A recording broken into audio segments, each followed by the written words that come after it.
Oleh Prof. Said dikatakan ikan itu busuk dari kepala. Itu yang sering beliau sampaikan.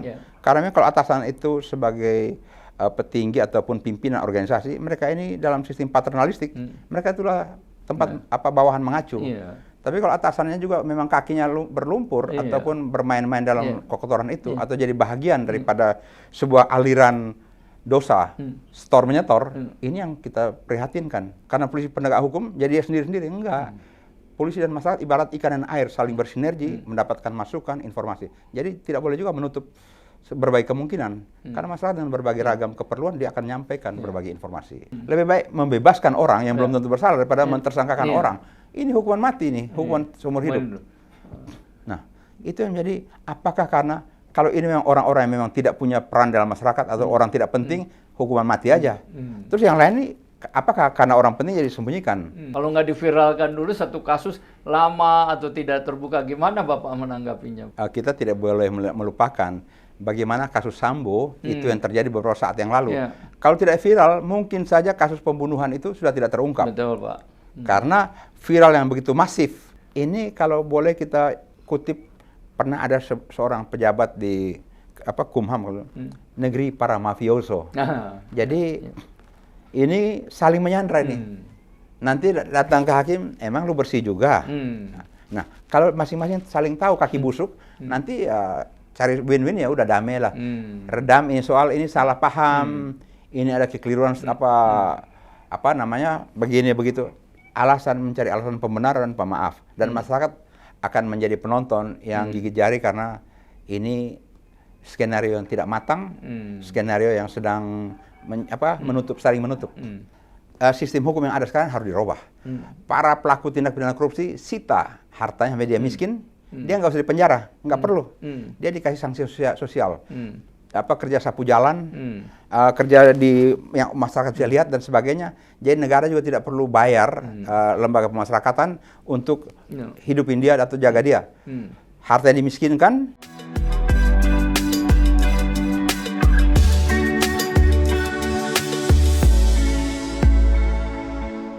Halo Sobat Podcast 9, hari ini kita berjumpa lagi.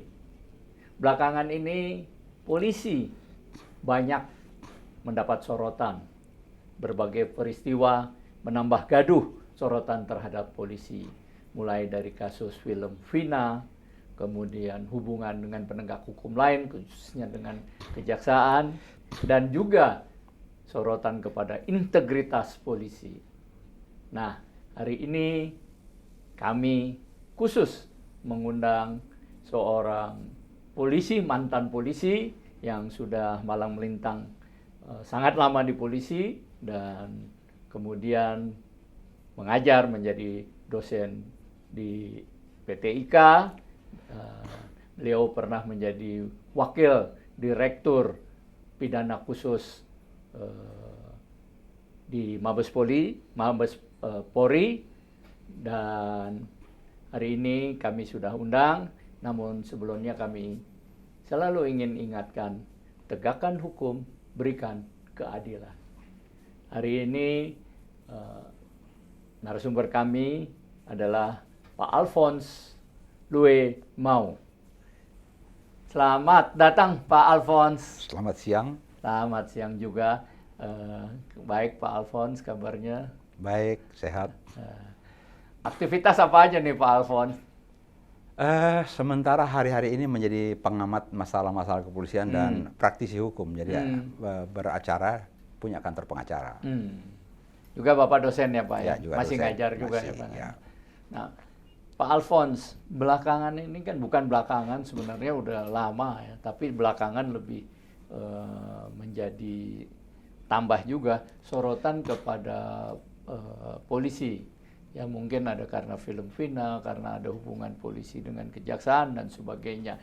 Dan banyak juga yang mengatakan sulit mencari polisi yang baik. Dalam pandangan Bapak sebagai pelaku, sebagai mantan Polri ya, dan kemudian sekarang sudah ada di luar. Bagaimana Bapak melihat hal ini?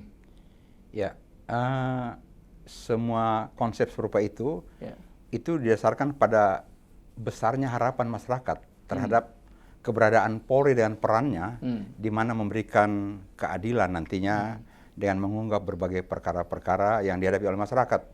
Sedemikian besar harapan masyarakat sehingga apapun yang terjadi terhadap Polri ini itu menjadi topik yang akan booming karena apa yang dikerjakan oleh polisi merupakan sebuah pekerjaan monopoli.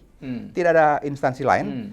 Kalau ada orang terganggu keamanan ataupun dicuri, dirampok atau diperkosa dan sebagainya, mereka mau lapor kemana? Hanya kepada lembaga inilah tempat mereka melapor. Kalau dulu Polri masih ada di bawah tentara ya, di bawah ABRI dulu ya. Sekarang udah berdiri independen langsung kepada presiden. Betul.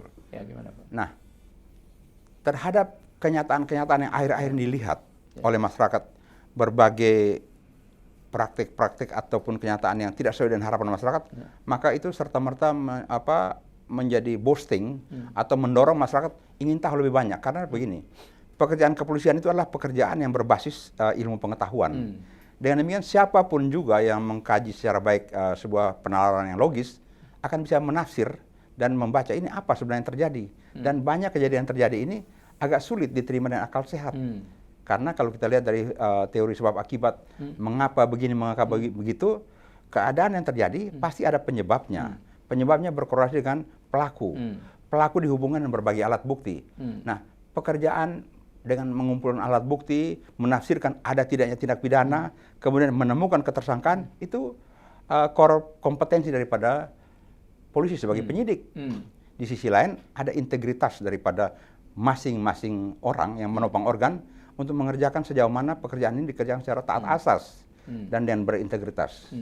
Tidak terpengaruh oleh pesan-pesan sponsor atau memanipulasi berbagai kondisi ini untuk mendorong atau menggiring menjadi sebuah arah alur cerita yang berbeda, demikian. Pak Alphonse, ini kan masyarakat berkembang ya, baik secara sosiologis ya, jumlahnya berkembang, kemudian teknologinya juga berkembang, kemudian pengetahuannya juga berkembang ya. Nah, sementara di sisi lain polisi kan dituntut sesuai dengan masyarakat, tapi jumlahnya tidak berimbang, dan kemudian juga yang paling penting adalah masyarakat karena kepentingannya berbeda-beda, karena menghadapi hukumnya berbeda-beda, tentu ingin dalam tanda kutip dimenangkan oleh polisi, maka terjadilah godaan-godaan material kepada polisi ini ya. Terutama dalam hal integritas ke polisi. Nah, pertanyaannya Pak, bagaimana perbandingan zaman Bapak dulu dan Bapak melihat integritas polisi sekarang, Pak? Jadi kalau kita membahas tentang jumlah polisi dibandingkan masyarakat, itu dari zaman ke zaman selalu tidak seimbang. Oleh karena itulah maka membuka selebar mungkin ruang publik di mana partisipasi masyarakat dalam ikut menopang terjadinya tegaknya hukum itu sangat penting. Nah, seiring dengan kecenderungan polisi membuka diri untuk menampung sebanyak mungkin masukan dari masyarakat, di sisi lain kemajuan teknologi hari-hari ini, kalau dulu orang ingin lapor sesuatu dan tidak ada saluran, mungkin hanya tunggu TV mainstream.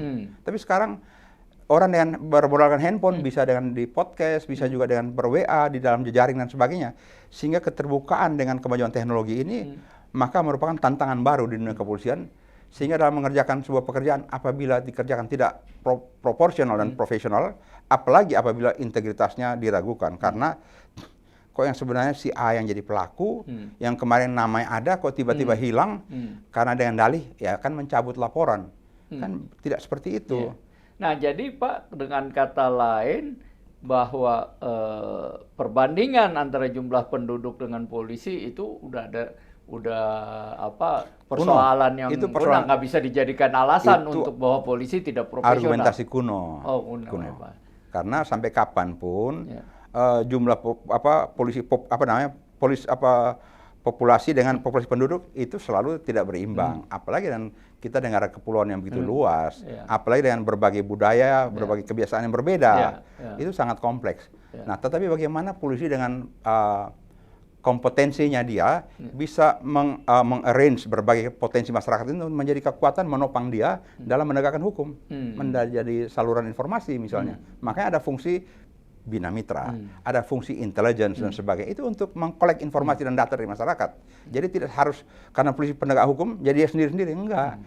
Polisi dan masyarakat ibarat ikan dan air, saling bersinergi, mendapatkan masukan, informasi. Jadi tidak boleh juga menutup berbagai kemungkinan. Karena masyarakat dengan berbagai ragam keperluan dia akan menyampaikan berbagai informasi. Nah, ada juga yang berpendapat, Pak, tadi Bapak mengatakan saluran-saluran sekarang ini kan lebih terbuka dengan media sosial. Ada yang mengatakan no viral, no justice katanya, Pak. Kalau nggak diviralkan dulu satu kasus lama atau tidak terbuka, gimana Bapak menanggapinya, Pak? Ini sebuah fenomena aktual hari-hari ini. Seperti contoh, kita tidak boleh melupakan bagaimana kasus Sambo itu yang terjadi beberapa saat yang lalu. Kalau tidak viral, mungkin saja kasus pembunuhan itu sudah tidak terungkap. Betul, Pak. Karena viral yang begitu masif. Dan juga demikian juga sekarang soal Vina. Dan hari-hari ini dengan gonjang-ganjing antara dengan kejaksaan dan polisi, nggak bisa ditutup-tutupin. Nah, ada apa sebenarnya? Ini pasti ada sebuah bungkusan atau kemasan penyakit yang masyarakat juga sebenarnya sudah pada tahu, tetapi sebenarnya kayak apa? Menunggu berbagai petinggi itu dari berbagai instansi ngomong apa adanya. Kalau mereka memang ngomong, tapi memang dalam banyak hal berbagai instansi pun lebih banyak menganut gaya diam, tunggu saja reaksi masyarakat. Kalau reaksi tidak berkembang besar, ya ini akan hilang ditelan waktu dan Oh gitu ya, Pak ya. Ada itu kenyataan. Karena seperti contoh, kita belum lupa pada saat Sambo itu kan ada cerita jejaring illegal mining. Terus ada judi online. Ada begini begitu, beberapa kasus dan sebagainya. Tapi kan setelah lewat cuma kasus pembunuhan si polisi aja yang terangkat. Sedangkan bilang uang sekian triliun dan sebagainya yang diangkat oleh Aiman. Kalau memang itu sebaran informasi itu tidak benar, bisa dituntut atau bisa disidik itu kan. Tapi nyatanya itu semua kan cuma bagian angin lalu yang tidak ada klarifikasi. Nah, ini yang membuat orang berkesimpulan no viral, no justice. Dan seperti juga akhir-akhir ini kita lihat ada seorang pengacara yang cukup berani, Alvin Lim misalnya. Apa yang dia omong itu banyak orang katakan ini bullshit dan sebagainya. Tapi kalau memang omongnya tidak berdasar, tidak punya fakta hukum, tuntut dia. Tapi kalau yang berdasar, coba adopsi informasi tersebut. Karena di dalam hal pengungkapan perkara pidana, tidak harus laporan polisi, ada yang melapor. Apabila ada sebuah kejadian yang diduga ada tindak pidana, polisi punya kewajiban dengan laporan sendiri dia angkat. Satu. Kedua, dalam banyak hal misalnya kita lihat dalam persidangan itu keterangan saksi di bawah sumpah. Polisi tidak punya bahagian di mana menempatkan orang untuk nguping berbagai perkara di pengadilan. Nguping, oh ini ada keterangan tambahan. Dia buat lagi laporan polisi, kembangkan perkara baru. Ini tidak ada. Nah jadi itulah akhirnya. Itu yang biasa dilakukan oleh KPK ya Pak ya, di pengadilan. Betul. Dia dari putusan itu, dari sidang dia tetapkan lagi tersangka baru. Karena polisi juga punya kebolehan kan, dia buat laporan sendiri kok. Dia menemukan dugaan adanya tindak pidana. Kembangkan. Karena ada fungsi intel. Intel kriminal, intel kepolisian. Ya itu kan bisa di input menjadi pengembangan kasus. Ini yang tidak dikerjakan. Makanya harus viral. Begitu. Baru diperhatikan. Ya. Jadi itu bukan sekedar slogan yang kosong ya Pak ya. Hari ini menemukan kebenaran-kebenaran karena berbagai fakta empirik yang ada di masyarakat kita lihat. Nah, Pak kan dulu zaman kita mungkin disebut kalau masyarakat hilang kambing lapor polisi, hilang kerbau dan seterusnya, hilang ayam lapor harus keluar biaya kambing, keluar kambing, kebo dan seterusnya. Nah, banyak juga masyarakat bukan rahasia lagi enggan berhubungan dengan polisi karena masalah biaya ini, Pak. Kan dia pelapor, dia pencari keadilan, kok malah harus keluar, dan yang lebih juga banyak dianggap memprihatinkan ketika melawan orang-orang berduit gitu lah ya. Orang-orang berduit seakan-akan polisi ini emang udah dikasih duit gitu loh orang-orang berduit sehingga nggak mungkin tersentuh, untouchable gitu loh Pak. Gimana Bapak melihat ini? Nah disinilah harusnya fungsi-fungsi daripada Paminal apabila orang melapor tapi tidak ditangani, ataukah orang melapor kehilangan ayam jadi kehilangan kambing, atau kehilangan kambing jadi kehilangan kebo, itu bukan sebuah cerita isapan jempol. Banyak hal terjadi, tapi banyak juga orang yang tidak mau ngomong karena dia pikir omong pun bosan ya. Tidak ada tindak lanjut, tidak ada solusi. Kalau masih bosan masih mending Pak. Kalau dia takut juga dia jadi-jadiin. Mungkin selain takut, orang juga frustrasi karena omong ibaratnya sebuah lolongan anjing di malam hari yang tidak ada dampak, tidak ada gigitan. Nah, mesti ada satu fungsi, satu badan, taruhlah. Seperti contoh kemarin-kemarin mungkin kita harapkan ada Kompolnas, ada Polhukam. Nah, sayangnya Kompolnas ini juga sekian ribu laporan yang masuk, persentase yang dia rekomendasi dan dia tangani, dan dia tindak lanjut oleh polisi juga kecil persentasenya. Kecil ya Pak? Kecil, ada laporan-laporannya kok satu. Kedua, seperti Polhukam. Kita lihat beberapa saat yang lalu Pak Mahfud itu ngomong banyak yang kita ingin agar itu diperkuat. Jangan cuma omong kayak petasan banting, tapi tindak lanjuti. Ini kalau perlu ada omongan masyarakat, Pak Mahfud Polhukam punya bagian. Sidik lebih lanjut. Apabila ada Kapolres, ada Kasat Sers, ada direktur, rekomendasikan copot, periksa. Nah, ada badan yang mengawasi secara taat asas serupa itu. Karena kalau tidak, kasihan masyarakat. Dari hari ke hari berpikir polisi ini, penegak hukum terutama ini, sudah dibayarin dengan gaji, peralatan mutakhir, sekolahnya tinggi, dibayarin oleh pajak rakyat. Tetapi dari hari ke hari harapan untuk tegaknya keadilan itu kok seolah-olah makin jauh. Api jauh api dari panggang. Nah, harapan masyarakat kan meningkat nih. Di sisi lain bukan hanya di polisi. Nanti di penuntut umum sama juga, di pengadilan sama juga. Jadi kalau kita mau cari lembaga-lembaga penegak hukum yang relatif taruhlah kayak Judge Bao misalnya di film-film Cina ataupun seperti Raja Sulaiman pada saat itu. Hari-hari ini di Indonesia ini merupakan sebuah hal yang utopis ya, harapan-harapan hampa mungkin kalau kita tidak putus asa. Tapi dalam forum-forum seperti inilah kita ingin memperjuangkan, ingin menyuarakan bahwa banyak harapan rakyat yang tidak terpenuhi bukan karena ketidaktahuan, tapi karena kesengajaan untuk abai, by omission, membiarkan itu karena harusnya atasan itu dalam fungsi manajemen ada pengawasan dan kontrol, pengawasannya lemah. Kenapa lemah? Atasan mungkin saja menjadi bahagian daripada sebuah rangkaian kejahatan ini. Nah, Pak, Bapak menyebut atasan ini ya. Kadang-kadang kan sering juga masyarakat berpandangan ini merupakan satu sistem. Karena apa? Bawahan harus store ke atasan gini-gini. Ya, baik di dalam penilaian kinerja, menangani kasus dan sebagainya. Jadi orang-orang yang punya banyak duit ya, gue pegang aja atasannya, selesai itu di bawah. Gimana Pak ini? Inilah kenyataan yang harus kita lawan bersama untuk membuat para atasan ini pun memberikan klarifikasi bahwa praktik-praktik buruk serupa itu tidak pernah ada dan tidak terjadi. Nah, untuk membuktikan tidak pernah terjadi, mereka harus omong di mana mereka bersih. Karena kalau oleh Prof. Saitap dikatakan ikan itu busuk dari kepala. Itu yang sering beliau sampaikan. Karena memang kalau atasan itu sebagai petinggi ataupun pimpinan organisasi, mereka ini dalam sistem paternalistik, mereka itulah tempat bawahan mengacu. Tapi kalau atasannya juga memang kakinya berlumpur ataupun bermain-main dalam kekotoran itu atau jadi bahagian daripada sebuah aliran dosa, setor menyetor, ini yang kita prihatinkan. Karena kalau kita pikir sekarang beberapa pendapat yang mengatakan mau naik pangkat, mau naik jabatan, mau sekolah harus ada upeti dan sebagainya. Ini merusak sistem-sistem ini yang tidak terdata secara baik karena tidak ada yang mau angkat. Karena memang kalau kita lakukan itu masih jadi realitas ya Pak. Realitas. Memang kalau kita bekerja di bidang akademis misalnya penelitian ilmiah, nanti bilang kan sebuah penelitian yang baik harus dibuktikan. Ini semua pada tutup mulut karena semua merupakan bahagian daripada air yang kotor itu, kayak ibaratnya sebuah danau di mana ada kerjaannya berhasil baik seperti bunga lotus dari air yang comberan begitu. Ini kondisinya seperti itu.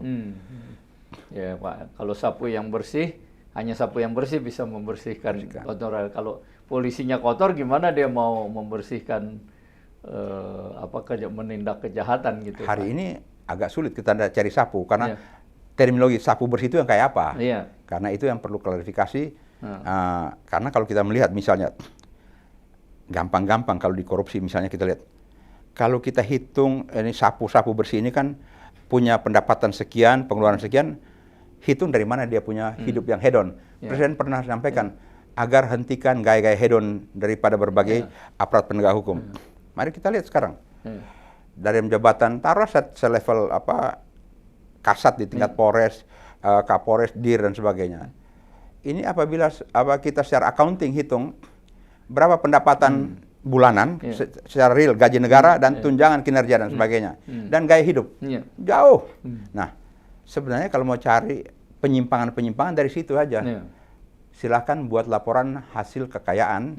Terus bagaimana caranya Anda menutupi kekurangan entah itu dalam kebutuhan keluarga maupun kebutuhan kantor dan sebagainya. Kan nyatanya sekarang antara pendapatan dan pengeluaran tidak seimbang. Dan tidak ada orang yang sorotin ini. Para atasan pun tidak tegas menindak itu. Jadi dianggap kalau memang tidak bisa main golf atau tidak bisa bayar KD ya kamu tolol. Tapi justru terbalik ya Pak ya. Kalau lo jadi polisi punya kedudukan lo nggak kaya nggak punya duit ya bodoh lo. Bodoh gitu. Lo. Padahal sebenarnya memalukan karena misalnya kalau mau jujur, misalnya anaknya tanya, "Pak, kok gaji Bapak begini ya? Berapa sih gaji pegawai negeri? Lihat aturan. Kok kita hidup begini? Dari mana, Pak?"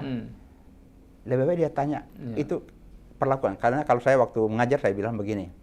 Setiap hari waktu mau berangkat kerja, zaman taruna itu kan kita ada cermin, kaca. Di depan cermin itu kita rapikan baju dan sebagainya sebelum masuk ke kelas.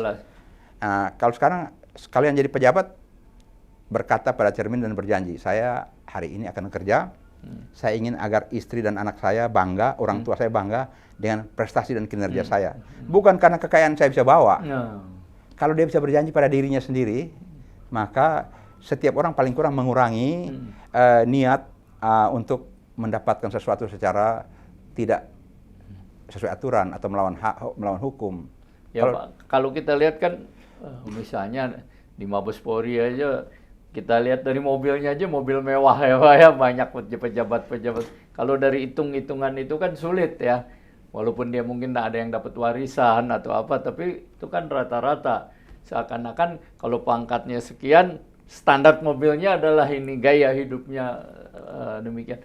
Sehingga masyarakat juga agak sinis nih Pak. Tadi partisipasi masyarakat, akhirnya bukan partisipasi. Masyarakat sinis ke polisi gitu. Nah, hanya kalau kita punya uang banyak aja kita bisa berperkara, artinya menggapai keadilan di polisi. Ini gimana Pak? Ya itu yang saya katakan tadi. Kalau masyarakat itu juga kritis dan para pejabat atau petinggi ini juga kritis atau berotak, kan dia bisa hitung secara matematika sederhana kan. Tapi karena dia tidak kritis, karena dia pikir udah menjadi gaya dalam sistem ini. Kalau kita tidak punya mobil begini atau tidak punya perhiasan atau punya kartu kredit sekian dan sebagainya, rasanya kok ini hidup di zaman purba, era zaman batu ya. Nah, sedangkan sekarang orang lain, taruhlah, seorang kalau pakai sampai kalau 10 juta sampai 15 juta gajinya sekarang ini, dengan pengeluaran sekarang per bulan sekian juta, paling-paling dia punya deposito ya 2-3 juta per bulan. Nah, kalau 30 tahun lebih, berapa sih depositonya? Nah, sekarang masih bertugas aja udah, mobil udah bisa Land Cruiser, udah bisa rumah di Kebayoran dan sebagainya. Sebenarnya kalau dihitung-hitung secara matematis nggak ketemu angkanya. Dan tidak ada satupun orang yang mempersoalkan itu. Artinya dalam organisasi ya. Bahkan para atasan mungkin kalau ada bawahan yang undang atau traktir dan sebagainya agak sedikit hedon foya-foya begitu, wah bagus kamu hebat ya. Bukan pertanyaan, dari mana lu dapat ini? Kalau zaman-zaman habis Perang Dunia Kedua, zaman Belanda ke sini, para orang tua, para petinggi pejabat kayak Pak Hugeng, itu sama sekali dia nolak keadaan-keadaan begitu. Tapi hari ini terbalik. Pengalaman masa lalu di mana orang-orang tua yang menjaga kehormatan ini, begitu tua-tua, pensiun, sakit, tidak ada biaya pengobatan, generasi mudanya mulai melihat, kita tidak akan mau hidup susah kayak begini. Waktu kita bertugas, kapan lagi kita garuk, apa yang bisa kita garuk, supaya waktu kita tua-tua jangan begini. Nah, selama masih muda pun sudah foya-foya. Jadi udah hand-on ininya sejak muda Pak ya. Karena pengalaman masa lalu yang dia pikir ini masa depan suram kalau ikut orang tua. Nah sekarang kita harus dengan kecerdasan kita bagaimana mengelola sumber daya yang kebetulan bukan terbatas. Kapan saja bisa digaruk nih dengan kewenangan yang ada. Kalau skill polisi bertambah Pak ya, integritas yang masih kurang Pak ya. Skill ini kan didapat dari kompetensi dan experience ya, pengalaman di dalam lapangan. Kalau itu kompetensi kan. Iya. Kalau integritas itu dari moral hazard ya. Itu. Kalau ada kata-kata Bung Hatta kalau tidak keliru, dia tidak perlu orang pintar ya, tapi perlu orang jujur. Karena jujur dan berintegritas ini memang sesuatu yang tidak bisa mendadak orang jadi jujur, mendadak orang jadi berintegritas. Itu sudah memang naluri untuk ingin sesuatu di luar apa yang seharusnya dia dapat. Kalau pengetahuan, karena di sekolah biar bertambah. Bahayanya berpengetahuan tanpa integritas. Itu lebih berbahaya, Pak ya. Orang pintar justru dia lebih pintar merampok daripada orang bodoh. Orang bodoh merampoknya kebaca, telanjang perbuatannya. Nah Pak, kalau di polisi kan atasan sangat berperan. Jadi banyak pengusaha-pengusaha hitam ataupun ini orang berpikir ya udahlah daripada gua amat keroco-keroco bayar aja tuh kepada atasan-atasan pembesar polisi. Nanti bahkan kalau nggak ada kasus ya dibayar aja dikasih. Nanti begitu ada kasus dalam tanda kutip pejabat itu udah hutang budi, nggak berani dia dengan pejabat itu, sehingga kita jarang kan lihat misalnya ada nggak konglomerat yang dinyatakan sebagai tersangka, nggak ada Pak satu. Nah kalau atasannya udah ini seberapa bahaya Pak buat Polri ini, perkembangan Polri? Ya inilah sistem. Artinya begini, atasan kalau mau menerima sesuatu, maka dia akan berutang budi kepada pemberi. Nah, kalau nanti pemberi itu punya dosa dan sebagainya, terus nanti diperiksa oleh bawahan, pasti atasan bersuara, itu jangan diganggu tuh teman gua tuh. Dan itu udah orang Indonesia itu hal yang biasa, saling tolong-menolong. Tapi tolong menolong dalam soal kejahatan. Jadi berbuat baik dia tolong-menolong, berbuat jahat juga dia tolong-menolong. Nah, tidak punya batas lagi. Dalam perbuatan apa dia menyuruh bawahan agar jangan campur. Atau dia bilang, ini memang teman saya. Tetapi kalau dia salah, silakan Anda proses. Jarang ada pejabat yang seperti itu. Right or wrong my country, ini right or wrong my friend, dia bilang kan. Jadi tetap apapun yang temannya berbuat, tetap dia akan bilang bawahan, ini jangan don't touch. Ini saya punya. Kemudian bawahannya bilang, ini kasus atensi katanya gitu Pak. Saya pikir atensi apa? Oh ini dari atasan ya. Nah, hal-hal serupa ini yang terjadi, ini yang membuat seperti contoh sekarang Vina ini. Ada apa sampai yang kemarin DPO dan sebagainya tiba-tiba menghilang dan sebagainya. Siapa sih sebenarnya orang-orang yang tiba-tiba menghilang dan sebagainya? Ada kaitannya dengan orang penting siapa sih ini? Jadi ini ya Pak, kayak Vina itu kan menarik ya Pak ya. Itu 8 tahun lalu kasusnya terjadi ya. Dan ini kan bukan kasus yang sepele. Ada remaja putri dibunuh, diperkosa rame-rame ya kan. Nah, kabarnya ada cuman dari 11 pelakunya cuma 8 kan, 3 DPO dan ini sudah satu ketangkap kemarin. Nah, kemarin satu tangkap. Nah, ini udah didiamkan ini Pak kasusnya. Hanya kemudian difilmkan lagi, kemudian menjadi viral, menjadi rame lagi ya kan Pak.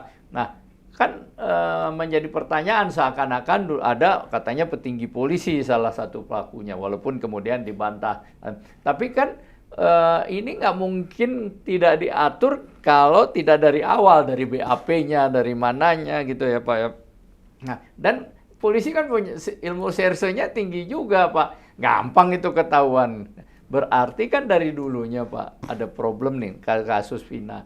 Dan menarik juga nih khas Indonesia Pak. Polisi itu bergerak hanya karena pengakuan Vina masuk ke dalam roh temannya itu, dia ngomong, itulah yang kemudian ternyata sebagian itu dianggap benar dan dari sana polisi baru bergerak. Tadinya kan kecelakaan tunggal dan sebagainya. Nah menarik lagi kan terakhir Pak, ya katanya 3 DPO-nya. DPO-nya itu bukan kayak di Indonesia Pak, pakai ini kayak topi di koboi gitu ya. Mana orang bisa Pak tahu, polisi pun kalau di depo kayak gitu nggak bisa.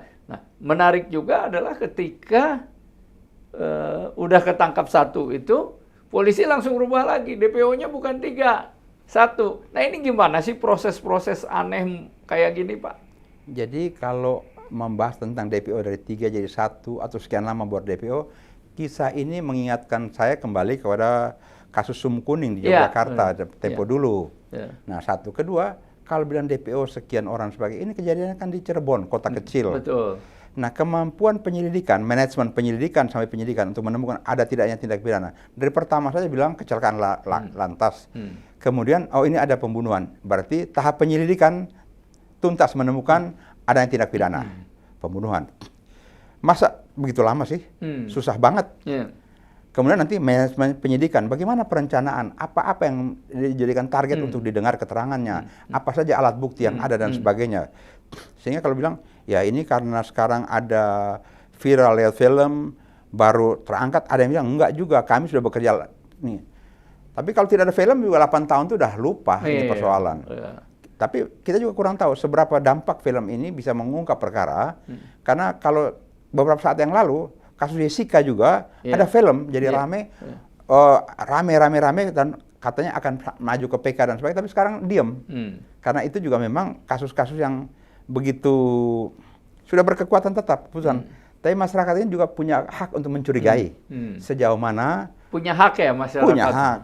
Sejauh mana tahap penyidikan udah proper oleh polisi. Sejauh mana penuntutan jaksa sudah melakukan supervisi terhadap BAP dan sebagainya dan sebagainya. Kemudian bagaimana hakim. Jadi kalau ada eksaminasi maupun anotasi, masyarakat juga punya hak karena pembuktian perkara ini bukan sesuatu yang dalam kotak hitam, kotak Pandora, tapi di dalam kerangka hukum yang bisa dibaca oleh semua orang dan bisa ditafsir oleh semua berbagai pihak. Nah, dengan demikian memang kalau memang DPO, masa sih DPO-nya tidak diketahui siapa sih? Kalau tidak diketahui siapa, masa gambarnya juga tidak ada?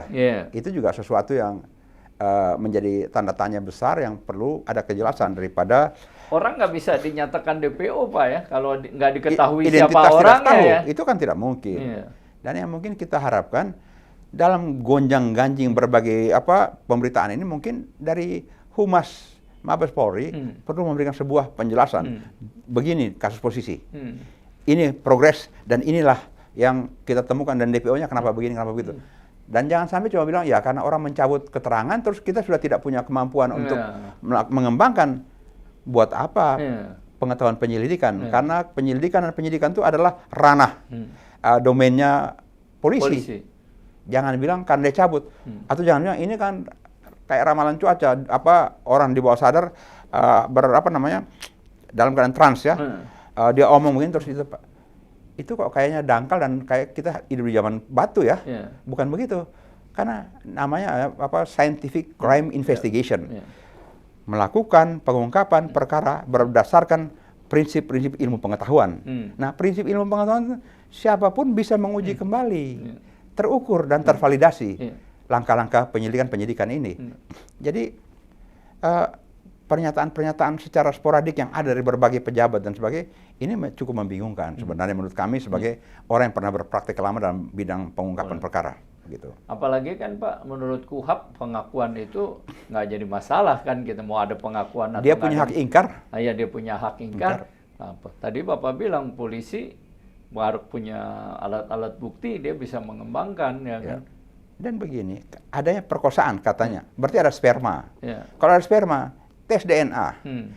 Siapa saja punya DNA di antara para tersangka ini dan siapa saja punya DNA yang tidak diketemukan di sana. Nah, ini menariknya waktu forensik DNA-nya nggak diminta, Pak. Jadi sejak disinilah dalam sebuah rencana penyelidikan variabel-variabel faktor apa saja yang harus diteliti itu sudah dalam sebuah kerangka penyelidikan. Nah, siapa yang punya tugas? Pimpinan penyidik, Kapolres mengarahkan ini persoalan begini. Jadi ini kayak checklist. Orang mau naik pesawat itu kan ada checklist A, B, C, D. Itulah arah pemeriksaan yang harus dikerjakan dan itulah peran kontrol daripada pimpinan.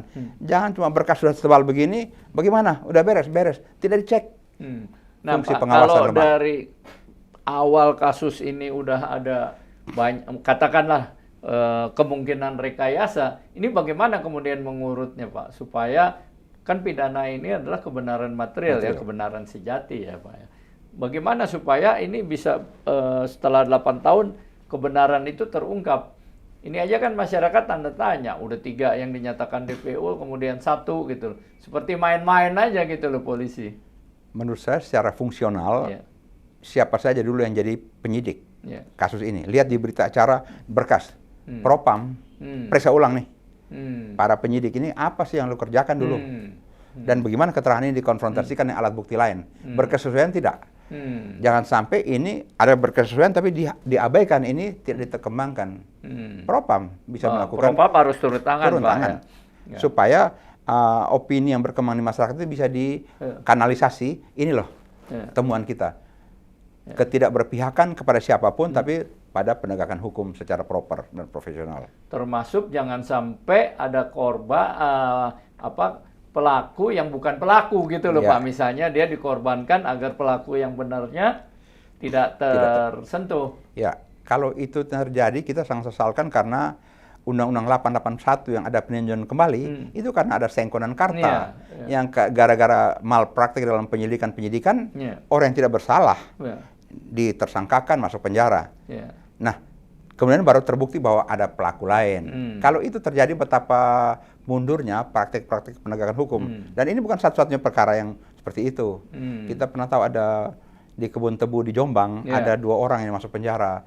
Di kemudian hari ternyata bukan dia pelakunya, Rian Banci dari Depok itu jadi tersangka. Terus ada anaknya pedagang kelontong di Jakarta Timur yang karena dianiaya polisi akhirnya ngaku, tahu-tahu kemudian ketahuan ada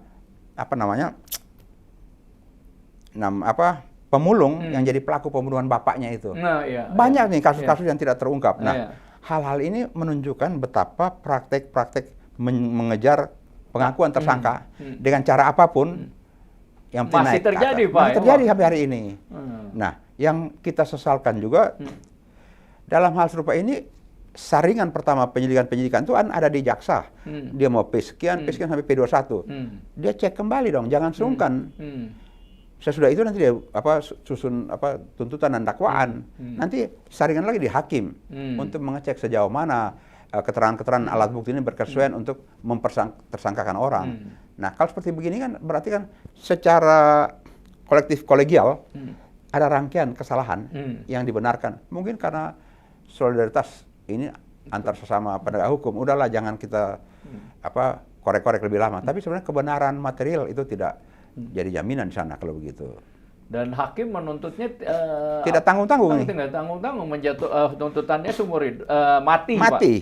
Putusannya seumur hidup. Kecuali yang di bawah umur itu 8 tahun ya. Kalau begini kan asas in dubio pro reo, lebih baik membebaskan orang yang belum tentu bersalah daripada mentersangkakan orang. Ini hukuman mati nih, hukuman seumur hidup. Nah, itu yang menjadi, apakah karena kalau ini memang orang-orang yang memang tidak punya peran dalam masyarakat atau orang tidak penting, hukuman mati aja. Terus yang lain ini, apakah karena orang penting jadi disembunyikan?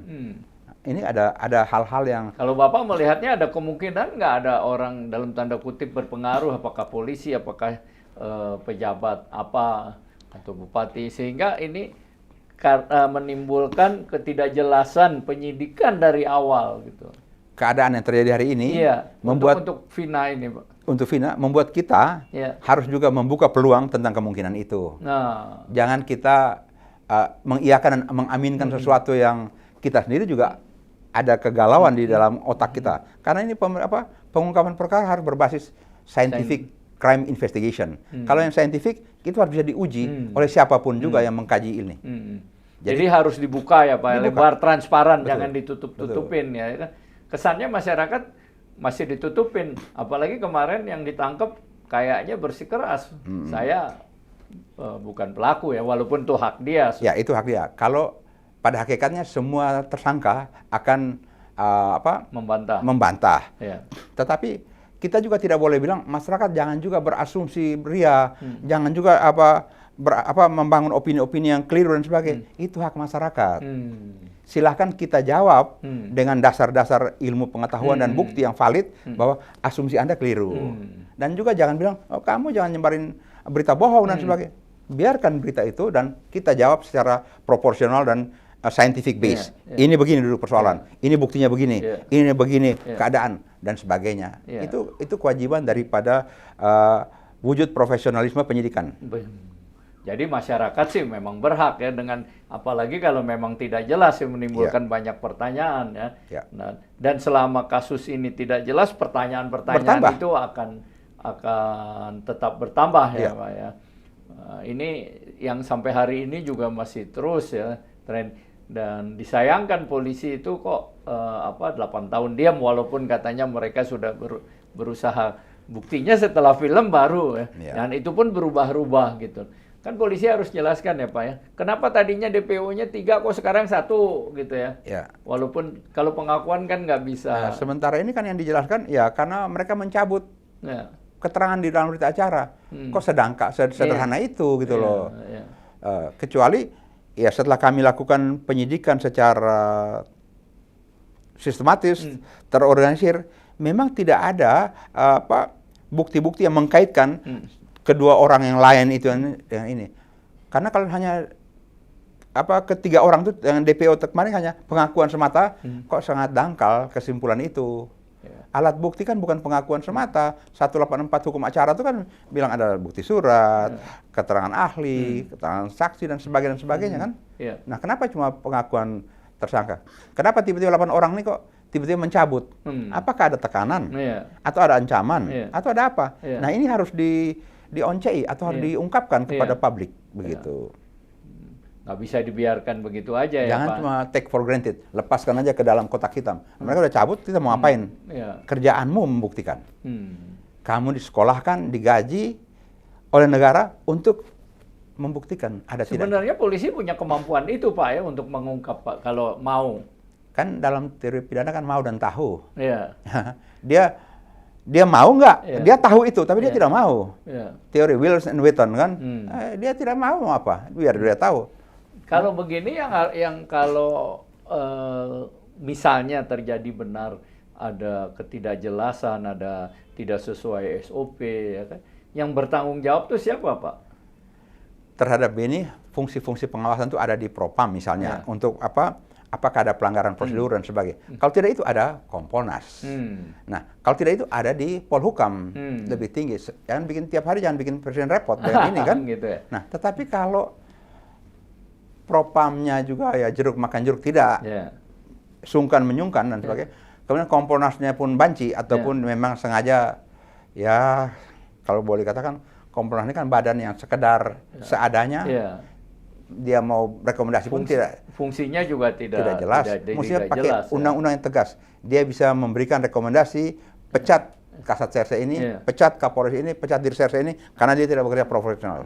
Dan dia punya kriteria. Apa standar untuk mengungkap ini dan sebagainya. Kalau perlu dia panggil, gelar di depan Kompolnas.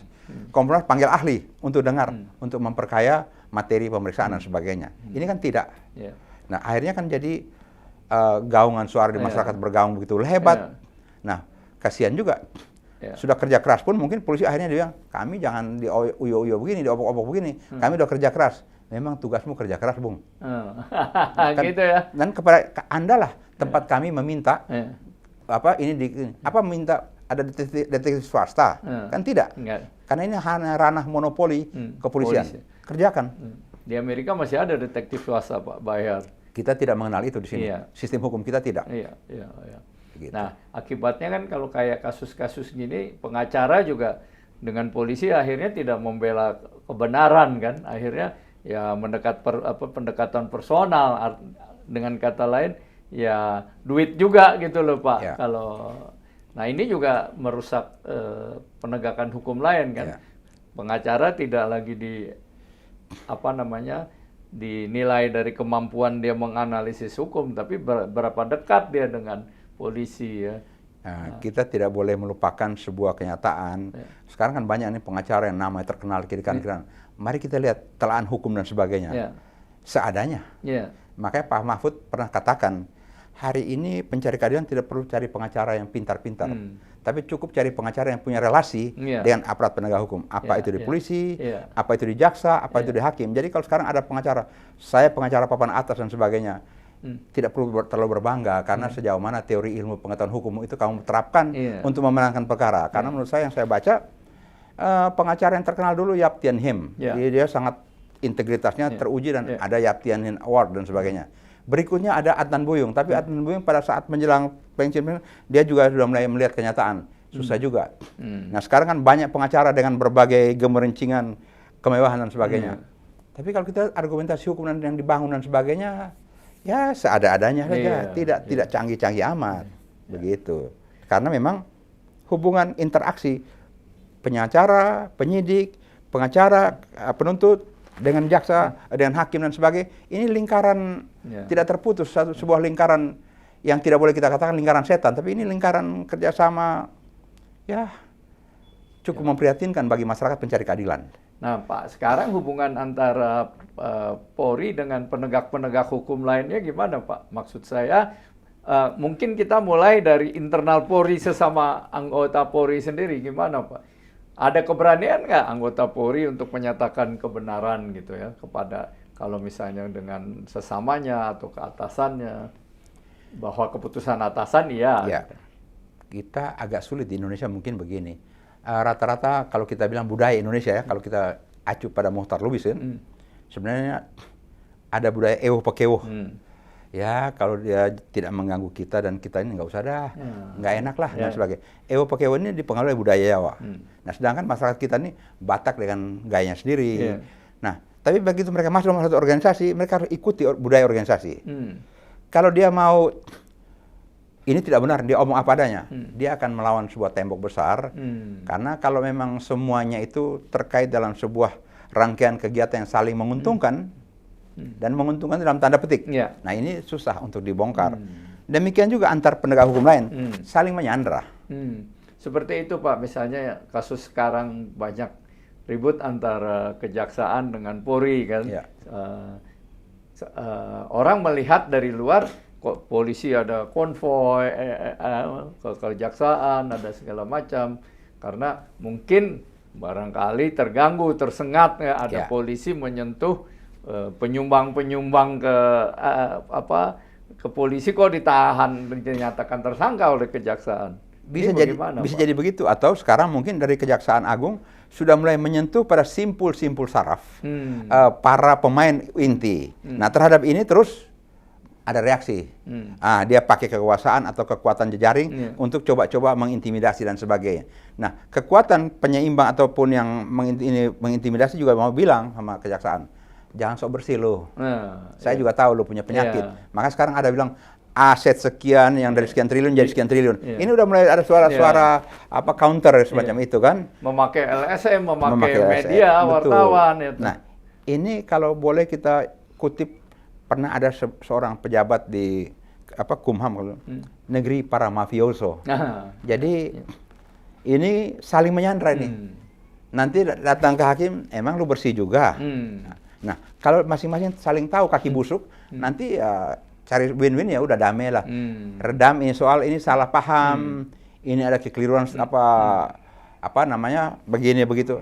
Mencari alasan pembenar dan pemaaf, dan masyarakat akan menjadi penonton yang gigit jari karena ini skenario yang tidak matang, skenario yang sedang saling menutup. Karena begini, sekian lama RBT Timah dan sebagainya, ini kok tidak menyentuh yang nama itu, orang-orang itu. Nah, ada yang berani. Kalau nggak berani atau tidak tersentuh ada apa? Tapi mungkin saja sekarang kejaksaan sudah mendekati, ibaratnya bubur panas ini panasnya segini. Nah, sebelum mendekati, ancam dulu dong. Nah, kira-kira begitu. Sehingga dengan gebrakan-gebrakan yang mengancam ini juga ujiannya test the water. Sejauh mana ancaman saya mempan. Ternyata waktu diancam sana pakai tentara jadi pengawal dan sebagainya. Ini sistem hukum kita jadi mulai-mulai ini. Terus ini hari kita dengar ada pernyataan Pak Prabowo, kalau perlu saya kerahkan pasukan ini untuk membackup kejaksaan dan sebagainya. Ini tambah lebar lagi kan begini gitu. Nah, yang kita pikir pemerintah ke depan ini perlu punya satu sistem terhadap hal-hal yang begini. Institusi mana yang bisa menguji tentang keabsahan tindakan dan proses-proses yang telah ditempuh. Ya kan, ini proses hukum yang sampai di Mahkamah Agung, tapi ada instansi lain yang menjadi penyeimbang atau melakukan verifikasi gitu. Apa modelnya anotasi, modelnya menguji kembali dan sebagainya. Karena kalau tidak, kita kan tahu nih keadilan yang sedang kita kejar hari ini, keadilan di awan-awan yang serba semu. Keadilan itu bisa dielaborate lagi. Keadilan kayak apa untuk keadilan di awan itu? Ya, karena kita kan juga dengar berbagai macam cerita kan. Mau adil dan sebagainya, datang ngomong di sana di Mahkamah Agung sana terjadi transaksi. Makanya banyak juga hakim-hakim, mulai dari hakim di Mahkamah Konstitusi, hakim di Mahkamah Agung, bukan rahasia umum bahwa ada lobby-lobby, ada runding-berunding. Salah satu fenomena yang paling terkenal, zaman dulu pernah ada hakim agung yang ditembak oleh kelompok Pak Sarifudin. Iya, Pak. Dan itu bukan berhenti di sana, masih berlangsung praktek begitu. Jadi kalau kita bilang, ya mungkin ada yang berpikir, udahlah minta hakim dari luar negeri, hakim ada ide gila seperti itu. Tapi memang itu mungkin saja kalau mau memang clean. Ya. Jadi sebenarnya kalau dari keterangan Pak Alphonse ini, polisi itu hanya satu bagian dari satu sistem penegakan hukum semua, Pak. Betul, dia ibaratnya itu masuk saja. Di dalam itu ada input, proses, output. Ada satu rangkaian yang tidak terputus di sana. Karena tidak tertutup kemungkinan kan, sudah diputuskan berdasarkan keadilan berdasarkan ketuhanan yang maha esa, sah dan meyakinkan. Nyatanya sah dan meyakinkan tuh di kemudian hari ada yang putusan tuh cacat atau keliru atau ada kebenaran yang tidak terungkap di sana. Nah, ini juga kan kalau kita lihat polisi ini karena dia sekarang garda terdepan dari menangani kejahatan dan dia tunggal kan Pak, nggak ada. Mungkin kalau dulu ABRI ya masih ada. Nah, hasilnya kadang banyak juga polisi tadi hindon, misalnya ada di karaoke, banyak polisi kayaknya punya pacar pemandu karaoke gitu, dan dialah yang menjadi backing atau dialah yang menjadi penjaga dari karaoke itu, tanda kutip lah ya, kalau ada apa-apa dan polisi. Ini gimana Pak? Praktek backing-membacking itu bukan hanya di karaoke, di semua tempat di mana mereka polisi punya kewenangan. Di pelabuhan, di mana-mana. Mereka punya kewenangan ini ada yang melanggar, dan bagaimana pelanggaran ini dengan kewenangan yang ada bisa dianulir. Nah, di mana-mana tempat. Kalau dulu mungkin pada saat masih Polri dan TNI di bawah ABRI, maka yang backing ini bukan hanya coklat, ada juga hijau. Sekarang seolah-olah kayaknya ini monopoli di mana-mana coklat. Jadi ada semacam pemewah, ini bukan negara NKRI itu bukan negara kesatuan republik, tapi negara kepolisian. Karena di mana-mana harus ada polisi. Nah, ini menunjukkan ada institusi-institusi lain atau badan-badan lain yang sebenarnya cemburu dengan peran monopolistik serupa ini. Dan monopoli ini menimbulkan manfaat-manfaat pribadi. Ini yang melahirkan bentuk-bentuk hegemoni karena lebih mewah, lebih wah dibanding gaji, karena mereka punya cekeran di mana-mana. Nah, Pak, itu kan berarti kembali lagi tadi, kalau kita lihat, itu kan pasti ada kemungkinan kerjasama antara polisi dengan penjahat atau calon penjahatnya, yang secara makin atas makin tinggi makin mahal kan biayanya. Kalau di bawahan mungkin ya dari yang kecil-kecil dengan preman dibagi, tapi ke atasan kan udah dengan para pengusaha kakapnya yang hitam itu, dan itu hitungannya miliar, belasan puluhan miliar, puluhan miliar. Nah, ini kan parah juga ya Pak ya kalau ini terjadi. Nah, pertanyaannya adalah kenapa sih mereka bersekutu ya, bekerja sama dengan penjahat yang harus ditindak sebenarnya, Pak? Ya, kalau kerjasama itu ternyata menghasilkan kenikmatan. Kan gitu ini kan sesuatu yang juga jadi bagaimana integritas itu goal achievement dalam hidup ini mau apa dia? Mau nikmat, mau nyaman, atau mau jadi orang yang memang bersih atau orang yang terhormat, kan begitu. Dalam konteks itu gaji Polri gimana Pak dalam perkembangannya? Apakah bisa dijadikan faktor misalnya, pendapatan gua kan cuma segini, di luar banyak godaan. Tapi kalau itu perumpamaannya itu sama aja Pak, penjaga-penjaga di mal-mal kan gajinya kecil, yang ada di sekitarnya barang-barang mewah kan. Mereka tentu ada yang menyimpang tapi kecil sekali. Nah, kalau polisi menjadi fenomena umum kan agak kacau juga nih Pak. Kalau kita hubungkan antara pendapatan dengan tingkat penyimpangan, terus kalau nanti dikatakan kalau begitu pendapatan besar tidak menyimpang, itu juga bukan jaminan. Karena contoh di instansi lain, Departemen Keuangan, Bea Cukai dan sebagainya, gaji juga besar. Dinas pendapatan pajak misalnya, gajinya juga besar, kan beda dengan gaji pegawai negeri biasa. 9 kali, 7 kali. Nyatanya juga menyimpang. Nah, seperti di Malaysia, mungkin gaji polisi itu untuk dia kredit mobil, cicil rumah, masih ada buat dia take home payment kan, bawa pulang buat kesejahteraan. Tapi ada juga korupsi dan sebagainya.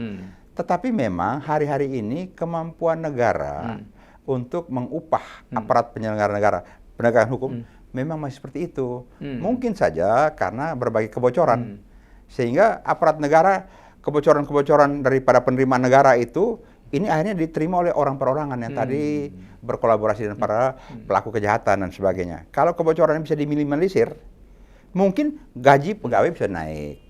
Walaupun menurut Bapak gaji itu bukan faktor yang dominan untuk dia korupsi atau menjaga tidak, integritas ya Pak ya. Bukan faktor dominan, tetapi itu juga faktor yang perlu diperhatikan. Karena bayangkan, contoh saja, orang dengan gaji taruh sekarang 10 juta sampai 15 juta.